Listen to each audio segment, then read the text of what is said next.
Ei, Fernanda, tá me ouvindo bem? Tô ouvindo. E aí, Ana, tudo bem? Bem. Boa noite, Fernanda. Boa noite a todos que estão nos ouvindo.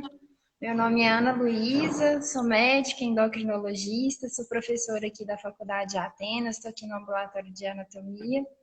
Gostaria de agradecer a todos pela participação dessa live. É um prazer estar aqui discutindo o assunto doenças endócrinas e infecção pelo coronavírus. Acho que é um tema muito atual, que está com constantes modificações e que as evidências científicas ainda estão se construindo.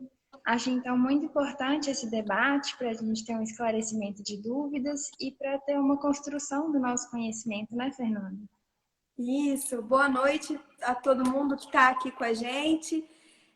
Agradeço a participação, a doutora Ana Luísa por ter aceitado o convite de estar aqui essa noite com a gente e estar discutindo um pouco mais, numa visão um pouco diferente, que eu acho que a Covid-19 está todo momento no jornal, está em todos os lugares, mas a gente quis fazer uma live com uma proposta diferente, né?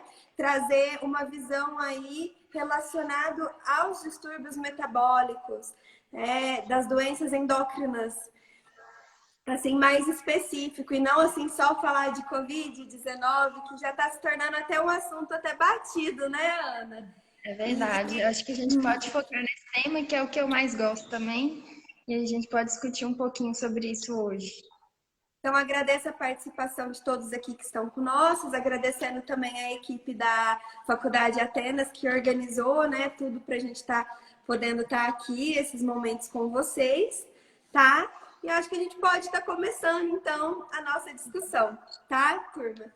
Então, assim, a Covid-19, a não ser que vocês vivam, sei lá, em Marte ou em algum lugar, uma bolha sem comunicação, todo mundo está ciente da pandemia, todo mundo tem contato. Foi um problema de saúde que interferiu na nossa rotina, na nossa vida, né? Passa muito mais além de ser uma simples doença. A Covid-19 se tornou um desafio social, um desafio econômico, realmente mudou as rotinas de todos nós, não só para nós médicos, assim, mas em todos os meios, né? E o cenário atual reforça, né, que a gente não tem nem expectativa de quando que essa pandemia vai embora. Então, assim, só hoje, né, a atualização dos dados do Ministério da Saúde, a gente fecha com 65.487 óbitos confirmados, e desse número, né, 620 são casos novos relatados hoje, com uma das letalidades mais altas, né, chegando aí, batendo a marca de 4%. Eu não trago esse número para que a gente faça alarde, que a gente não entre nesse aspecto dessa discussão aí, até política, de certa forma, mas para nosso contexto médico, de como que para a medicina é um desafio a Covid. E os pacientes mais, os grupos de risco, aqueles pacientes que se agravam, são pacientes que têm outras doenças, que têm outras comorbidades, e muitos deles comorbidades endocrinológicas, certo? Então, por isso que a gente está propondo esse diagnóstico, essa Debate. live com essa discussão. É verdade, Fernanda. As doenças endócrinas, elas são muito prevalentes. O diabetes, por exemplo, segundo a IDF, que é a Federação Internacional de Diabetes, no ano de 2017, no Brasil, a gente tinha mais de 12 milhões de pacientes com diabetes. Fora as outras doenças que também são muito comuns, a obesidade, as doenças relacionadas à glândula tireoide. Então, eu acho que, assim, infelizmente, muitos desses pacientes, eles poderão se infectar pelo coronavírus. E eu acho importante a gente estar preparado para isso, preparado para essa situação, sabendo como conduzir os casos. E então eu acho que esse debate hoje ele vai ser muito válido nesse sentido, para a gente conversar um pouco sobre isso. Então, já pegando o seu gancho, Ana, para a gente aqui trazer essa discussão. Pacientes que têm diabetes, sendo a diabetes assim tão comum, uma doença tão prevalente, e sendo esses pacientes assim graves, né, de um manejo clínico difícil, existe essa relação entre o maior risco de infecção pelo coronavírus? Fernanda, os pacientes diabéticos, eles não têm o maior risco de se infectarem pelo coronavírus. Agora, uma vez infectados, eles têm uma maior chance de complicações da doença. Como, por exemplo, eles têm até maior risco de mortalidade. A gente sabe que esse risco de agravamento está relacionado com alguns fatores. Por exemplo, o diabetes mal controlado, o maior tempo de evolução da doença, os pacientes mais idosos, maiores de 60 anos, têm chance de ter um desfecho pior. E, além disso, os pacientes que já têm as próprias complicações de um diabetes mal controlado. Tanto as complicações microvasculares, como a nefropatia, retinopatia, quanto as complicações macrovasculares também, os pacientes que já têm, por exemplo, uma coronariopatia. E, por outro lado, o controle adequado da glicose atenua o risco de complicações. Então, a gente deve reforçar isso para os pacientes manterem um bom controle. Certo. E assim, falando aí, né, para todo mundo, a gente tem a classificação a grosso modo da diabetes em diabetes do tipo 1 e do tipo 2, né? A gente, sim, de uma forma grossa, porque se a gente for cair a fundo, tem muitos Tem outros vários. subtipos, né? Mas os principais, né, do diabetes tipo 1, que é esse perfil do paciente mais que desenvolve ainda na juventude, às vezes até na infância, que é um problema vem da liberação hormonal mesmo da insulina, e os pacientes de diabéticos tipo 2, que esse é o que a gente vê mais, que é o paciente que a gente pensa mais em diabetes hoje, a gente vê o paciente tipo 2, que é um paciente mais adulto, mais velho, obeso, sedentário. Então, dessa tipificação, né, do diabetes tipo 1 e do tipo 2. Em relação à Covid, os dois grupos, eles são afetados da mesma forma ou algum grupo ele complica mais que o outro? Fernanda, não tem uma diferença em relação às complicações em relação ao diabetes tipo 1 ou ser do tipo 1 ou ser do tipo 2. Que os estudos apontam é que são aqueles fatores que a gente já havia conversado, que são fatores de pior prognóstico. A idade avançada, um diabetes mal controlado, a presença de algumas comorbidades, como, por exemplo, a obesidade, a hipertensão, a doença renal crônica, e isso acontece independente do tipo do diabetes, seja ele do tipo 1 ou seja ele do tipo 2. Certo.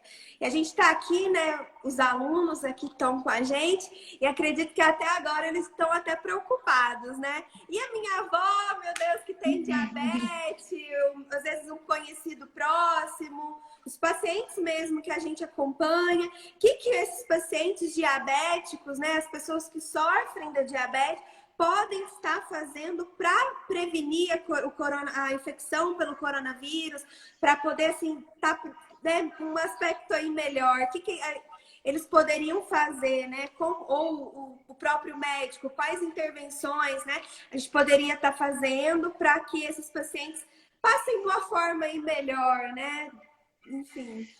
Fernanda, eu acho que tem algumas recomendações que a gente deveria dar para esses pacientes. Por exemplo, os pacientes que são diabéticos deveriam evitar o contato com pessoas que estão tendo algum sintoma respiratório, por exemplo, tosse, coriza, febre. Eles devem evitar aglomerações. Recomendo também a lavagem frequente de mãos, pode ser com água e sabão ou mesmo com o álcool. Cobrir a boca e o nariz na hora que for tossir ou espirrar, depois proceder com a lavagem de mãos, no caso do espirro ou da tosse. Não compartilhar objetos de uso pessoal, por exemplo, os talheres, os copos, os pratos. Outra recomendação seria manter os ambientes bem arejados, bem ventilados. É importante eles manterem-se hidratados, então beber água com uma frequência boa. O No sono de inverno, a qualidade, gente esquece, né, de beber água. a hidratação é uma coisa importante. Manter o sono de qualidade, assim como uma alimentação balanceada. E aí, mais especificamente agora para os pacientes diabéticos, é importante eles manterem o controle glicêmico adequado, manter o uso dos medicamentos de forma que estão prescritas. Certo. Em relação a esses medicamentos, Ana, há alguma mudança, alguma recomendação mais específica? Em relação aos medicamentos, Fernanda, como a gente está discutindo, o risco de ter complicações pelo coronavírus, ele é menor no paciente que está bem controlado. Então, é muito importante para os pacientes continuarem tomando normalmente os medicamentos para o diabetes, exatamente como foi prescrito pelo médico, tá certo? Isso é válido também para os medicamentos para pressão alta, para os medicamentos do coração, do colesterol. Até hoje, Fernanda, não existem estudos que comprovem que algum medicamento no tratamento do diabetes está relacionado a um aumento no risco de infecção pelo coronavírus. O que a gente sabe é que os pacientes mal controlados têm desfecho pior quando infectados.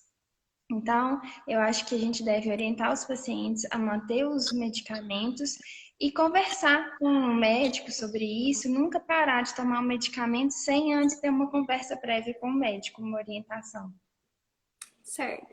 Pensando aí agora num cenário ruim, né? O cenário que o paciente já se infectou. Nessa abordagem, qual que seria a opção para o controle glicêmico desses pacientes diabéticos que estão infectados, que estão internados com o coronavírus? Na prática, está mudando alguma coisa? Esse é um cenário mais grave, né, Fernanda? Os pacientes que estão internados, eles provavelmente têm algum sinal de alarme, pode ser uma dispneia, uma dessaturação, que motivou essa internação hospitalar. Nesse caso em específico, o que a sociedade recomenda é a interrupção dos medicamentos orais, seja ele as sulfonilureias, a metformina. A gente deve interromper e fazer o controle com a ponta do dedo e o uso da insulina. Isso não quer dizer também que o paciente vai ter que usar a insulina para sempre. É nesse momento de internação hospitalar, nesse momento de maior gravidade, a insulina é recomendada. Depois da alta hospitalar, a recomendação é que os pacientes voltem a usar os medicamentos habituais. Certinho, gente. Falando um pouco mais agora, né, dos outros distúrbios metabólicos aí, a gente enfrenta, né, uma realidade da medicina que lida aí com uma alta taxa de síndrome metabólica e de obesidade. A nossa população brasileira tem níveis elevados de obesidade.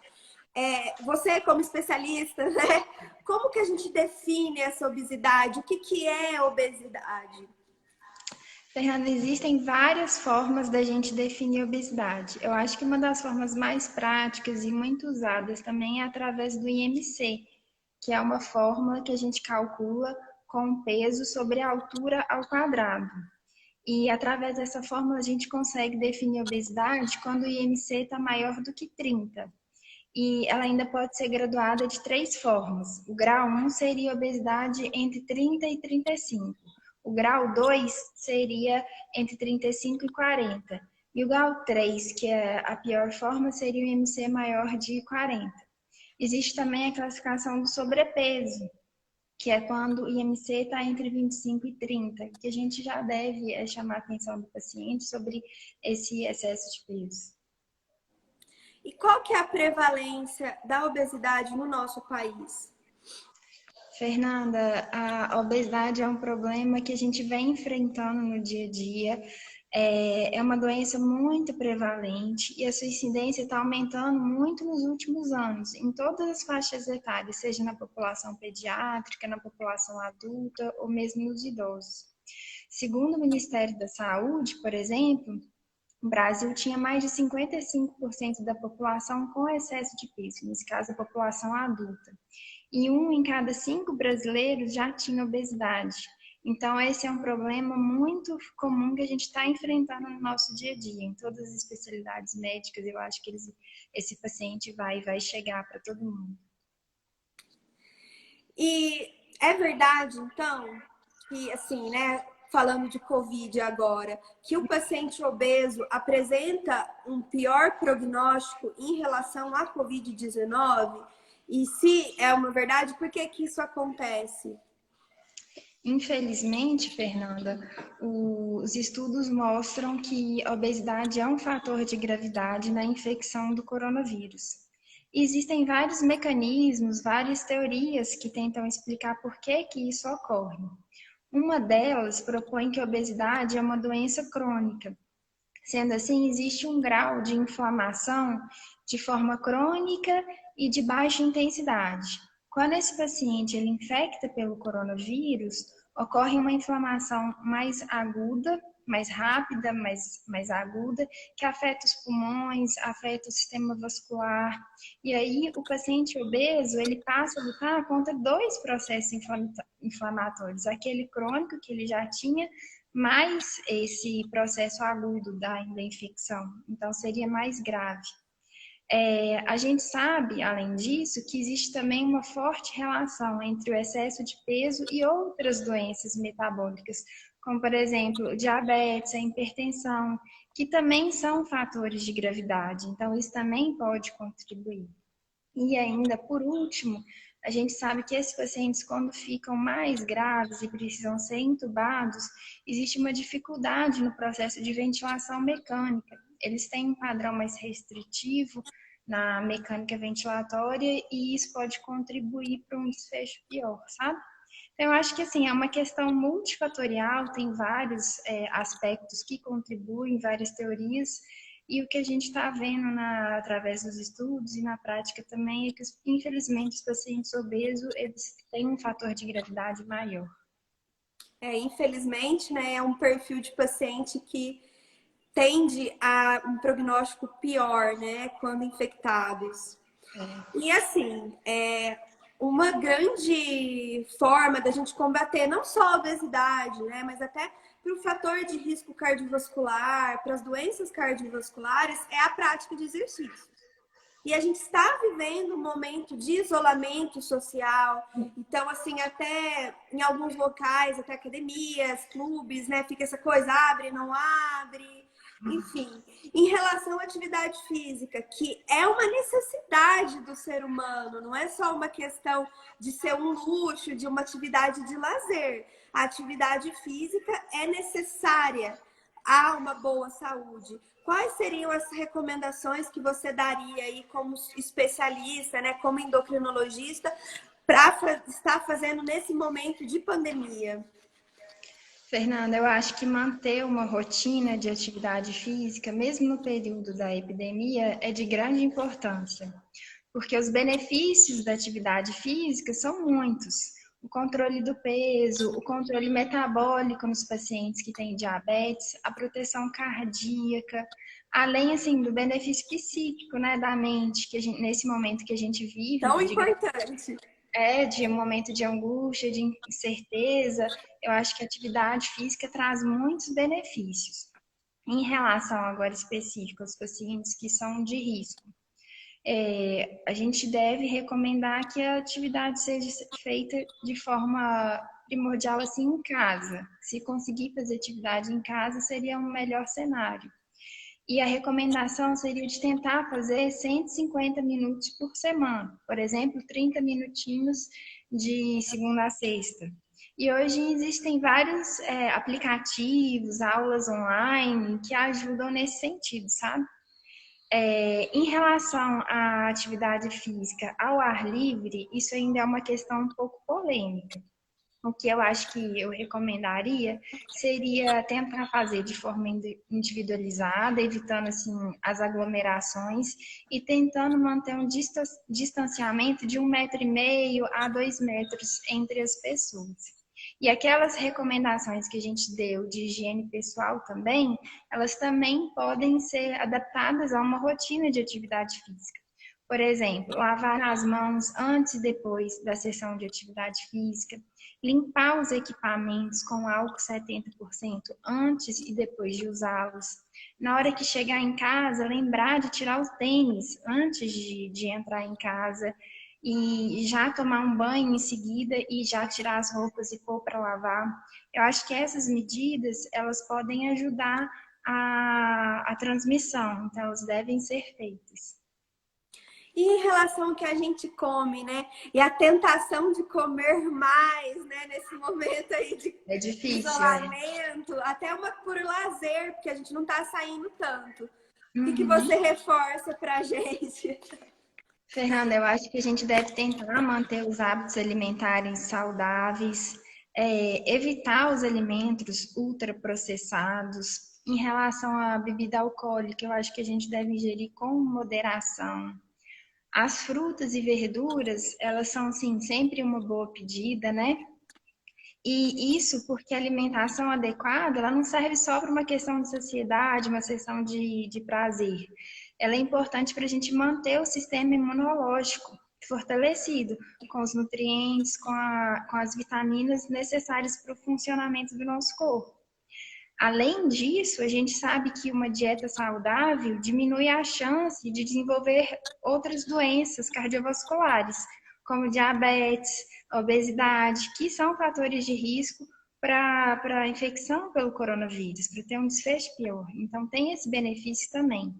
Eu gostaria de deixar um lembrete, né, em relação ao que a gente deveria atentar para os hábitos de higiene, lavagem das mãos, a lavagem dos alimentos nesse período, e principalmente para os pacientes do grupo de risco, de diabetes, lembrar sempre de sair com máscara para fazer as compras. É muito importante.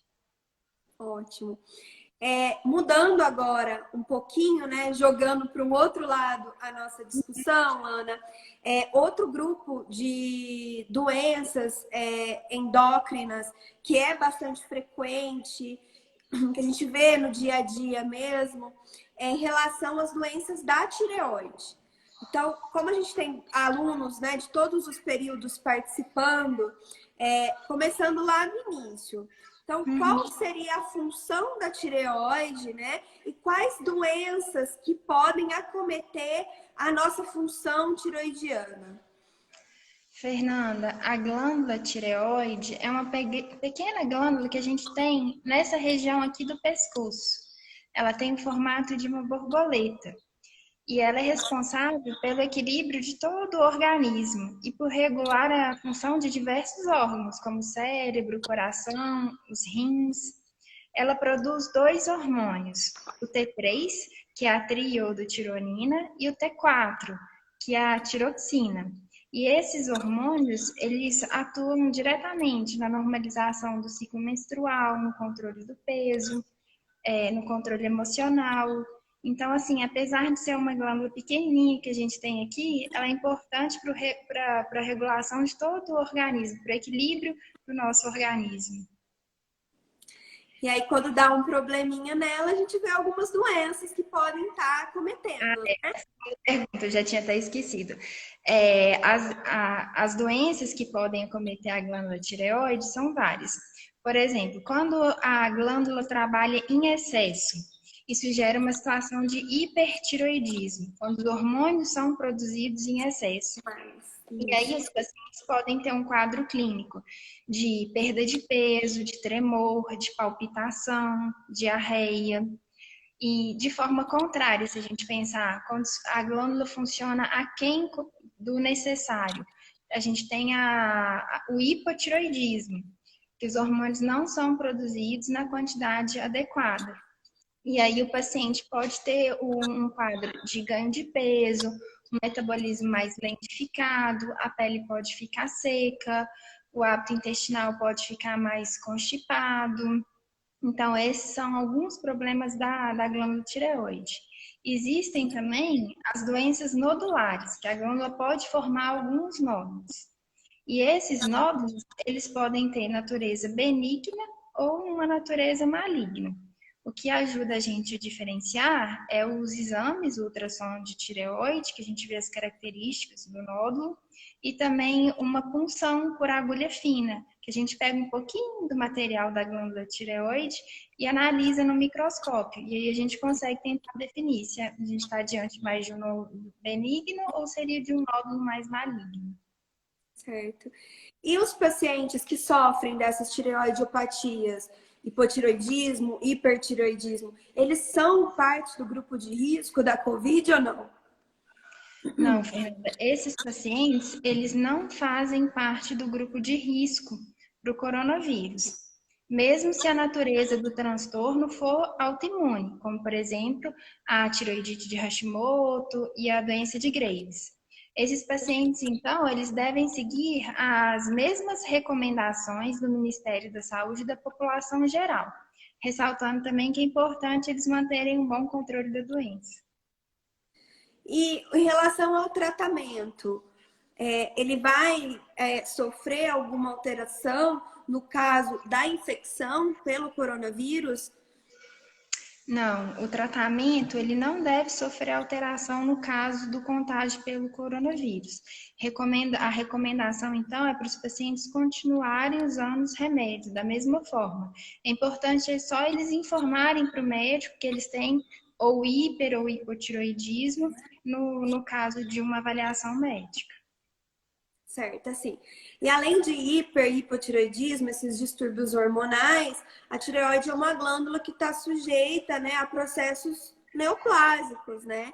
Em relação ao câncer mesmo da tireoide, existe algum risco maior? O paciente faz parte do grupo de risco? Há alguma diferença no manejo? Se houver uma infecção, né? O que pode estar acontecendo?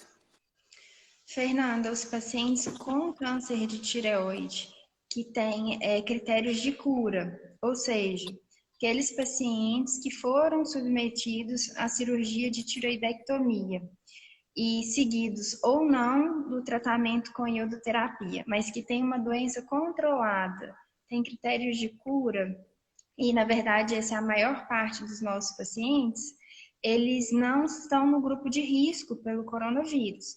Então, eles devem fazer as recomendações habituais do Ministério da Saúde. Agora, a gente tem também os pacientes que têm um câncer de tireoide mais avançado, que já tem metástases para outros órgãos, como, por exemplo, os pulmões, ou que estão em uso de medicamentos específicos para o tratamento do câncer de tireoide, como, por exemplo, o sorafenib. Esses pacientes em específico, eles podem apresentar um maior risco de gravidade da infecção, tanto pela extensão da doença, quanto pelos possíveis efeitos colaterais dos medicamentos. Então, eu acho que esse grupo de paciente, eles devem tomar mais cuidados. Então, eles devem fazer o isolamento social e, além de todas as medidas já divulgadas pelas autoridades competentes. E além disso, eu acho importante que esses pacientes procurem os seus endocrinologistas para terem uma recomendação mais individualizada caso a caso. Outro, assim, né, outro sistema de hormônios, né, outra glândula muito importante e que também na prática clínica a gente vê é o caso da glândula adrenal, né? E um desses hormônios, assim, que até assim, em sentido terapêutico mesmo, está muito em voga, sempre esteve muito importante, é o cortisol. Ele é produzido, né, pela glândula adrenal, liberado para o nosso organismo com diversas funções, né? Eu queria que você falasse um pouquinho mais desse cortisol, o que ele é, por que ele existe, enfim. Fernando, o cortisol, ele é um hormônio esteroide que é produzido pelas glândulas adrenais. E esse hormônio, ele está envolvido na resposta fisiológica ao estresse, seja um estresse físico, por exemplo, como um processo infeccioso, ou mesmo um estresse emocional. O termo corticoide é um termo mais amplo, e ele engloba tanto o cortisol quanto as formas sintéticas de corticoide. E as duas formas, eles atuam no mesmo receptor de cortisol. Em doses suprafisiológicas, ou seja, em doses acima do que das produzidas pela nossa glândula suprarrenal, Esses hormônios, eles podem ter uma ação anti-inflamatória e imunossupressora.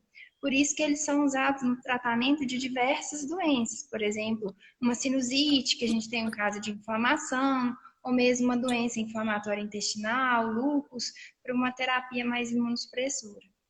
São, então, muitos utilizados. É um hormônio muito importante para a regulação do nosso organismo. E ele sendo importante, né, a glândula adrenal é um órgão vital nosso, alguns pacientes têm distúrbios, né, dessa glândula, tanto com uma produção acima quanto abaixo, né, pode produzir Isso. mais cortisol, pode produzir menos. Então, para esses pacientes que sofrem de insuficiência adrenal, ou seja, uma produção baixa do cortisol, há uma diferença na recomendação, nas orientações em relação à COVID? Fernanda, os pacientes que têm insuficiência adrenal, eles podem ter esse problema por basicamente dois motivos. O primeiro é quando o problema está lá na glândula adrenal. E aí essa glândula para de produzir o hormônio. A gente chama esse caso de insuficiência adrenal primária, porque o problema está primariamente na glândula.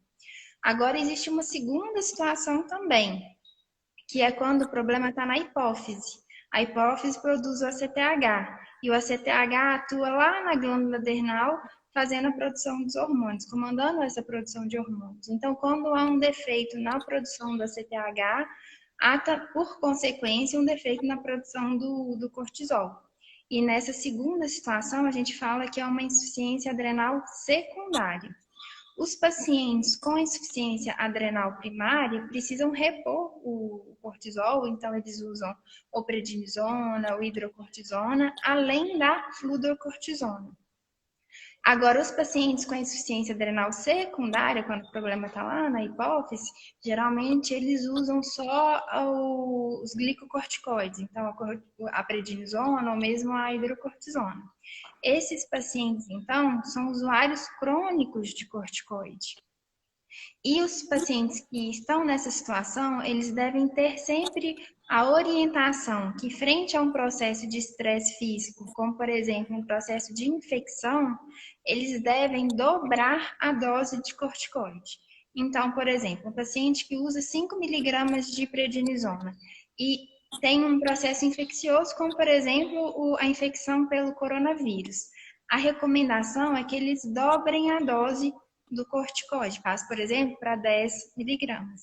E no caso de infecção grave, com dispneia, com hipotensão, esses pacientes devem procurar o pronto atendimento, porque talvez seja necessário o uso da hidrocortisona venosa. Outra recomendação também é que eles usem um cartãozinho de identificação. A gente sempre dá um relatório ou um cartão de identificação falando que esses pacientes têm a doença de insuficiência adrenal. Então, para os médicos que receberem ele nos prontos atendimentos, estarem cientes dessa situação e estarem cientes da possível necessidade do uso da hidrocortisona venosa. Certo. E até uma aluna nossa, Ana, mandou uma pergunta, tá? Ela perguntou como conduzir o tratamento do paciente com COVID que faz uso do corticoide. E aí você já entrou nisso, né? Falando de insuficiência adrenal. Mais alguma recomendação, alguma diferença?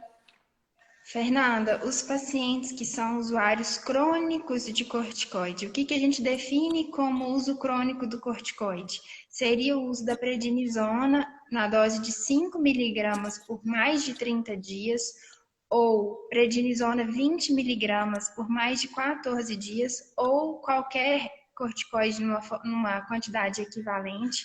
Esses pacientes, eles não podem suspender o corticoide de forma abrupta. E eles caem na mesma recomendação dos pacientes também com insuficiência adrenal primária. Então, os pacientes que são usuários crônicos de corticoide, se infectarem pelo coronavírus, eles devem dobrar a dose do corticoide em uso. É aquela mesma recomendação. Então, o paciente que usa, por exemplo, prednisona 10 miligramas, se tiver infecção pelo coronavírus ou qualquer outro tipo de infecção, eles devem dobrar, passar, por exemplo, para 20 miligramas. E no caso de algum sinal de gravidade, falta de ar, queda de pressão, mal-estar, tonteira, eles devem procurar o pronto atendimento, que pode ser que eles precisem de receber a hidrocortisona venosa. Acho que foi essa a dúvida, né? Isso mesmo. Então acho que a gente conseguiu, né, discutir alguns pontos. É claro que doenças endócrinas são distúrbios complexos, são distúrbios muito variados, e a gente poderia ficar aqui horas, né, falando sobre A os noite diversos toda. tipos, sobre isso, mas a gente não tem, né, essa disponibilidade. Então a nossa live vai chegando ao fim. Acho que a discussão, eu particularmente gostei muito. Espero que vocês aí que acompanharam com a gente tenha sido proveitoso, tenha gostado bastante. E deixa aí a sua mensagem final pra gente, Ana. Fernanda, primeiro eu queria falar que os dados que eu usei na aula, que eu estudei, foram todos baseados no site da Sociedade Brasileira de Endocrinologia e no site da Sociedade Brasileira de Diabetes. E nesse site tem materiais muito interessantes, tanto para os alunos quanto para os profissionais de saúde, com recomendações de como a gente deve proceder nessa situação da infecção pelo coronavírus. Então, eu recomendo que vocês busquem essas informações lá. Além disso, eu acho que a gente vive, então, um momento ímpar, né? Com mudanças de condutas, acho que as evidências científicas, elas estão se construindo, então muita coisa pode mudar mais para frente, mas eu acho que o básico a gente deve tentar fixar. E o que eu considero mais básico é principalmente as medidas de higiene, a lavagem de mãos, por exemplo, é muito importante. E atenção especial para os pacientes com comorbidades, que esses pacientes são mais graves e eles podem ter um desfecho pior quando infectado pelo coronavírus. Acho que todos nós, né, gostaríamos que essa pandemia passasse tão logo quanto possível, mas enquanto ela não passa, eu acho que a gente deve manter a calma, manter o otimismo. Para os alunos, eu acho que é importante a gente tentar manter uma rotina de atividade física, uma alimentação mais saudável. E queria agradecer a todos que permaneceram aqui com a gente até o momento. Queria agradecer de novo à Faculdade Atenas pelo convite. E um grande abraço para você, para todos que estão nos assistindo. Acho que é isso. Uma boa noite para todos. Então, pessoal, acho que a Ana conseguiu falar tudo que precisava falar. Para a gente que está trabalhando, né, nesse tempo aí com saúde, eu trabalho muito na linha de frente mesmo do atendimento, é uma situação de desafio. E todo dia é uma novidade, todo dia a gente estuda, todo dia a gente aprende e é aquela coisa, né? A gente tem que usar nosso cérebro, voltar muitas vezes às bases, e eu falo isso para os alunos, que a gente, nesse momento, que se trata de uma doença nova, um quadro novo, quando a gente tem que voltar lá no Guyton, tem que ler a fisiologia para a gente conseguir entender e conseguir aplicar na nossa clínica, porque é uma coisa nova, é novo para o especialista, é novo para o generalista, é novo para todo mundo.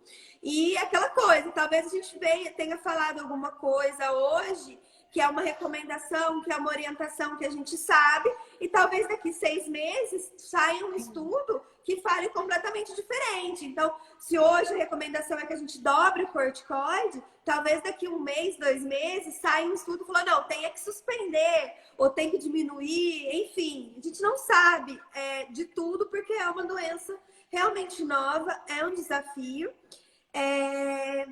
Enfim, pessoal, a gente vai chegando ao fim. Agradeço também o convite da Faculdade Atenas de ter podido estar aqui conversando com vocês, mediando aí essa interação com a Ana, fazendo o papel assim de aluna, né? E falar aí que a Faculdade Atenas, apesar dos tempos de pandemia, estamos trabalhando com vento e pouco, eu acho que nunca trabalhamos tanto, inclusive. E a Atenas aqui em Passos está oferecendo curso de medicina e também estão oferecendo os cursos de educação à distância. Né? E a gente mostra, essa pandemia veio mostrar muito o valor da educação à distância. Então, quem tiver interesse também, procura o website para estar sabendo os cursos disponíveis, como está se matriculando. E para os meninos, para os meus alunos que estão aqui, a gente se vê aí nas próximas aulas, tá, pessoal? Muito obrigada pela participação. E a gente finaliza aqui. Muito obrigada, Ana, e até logo. Obrigada, Fernanda. Até mais. Boa noite para todo mundo.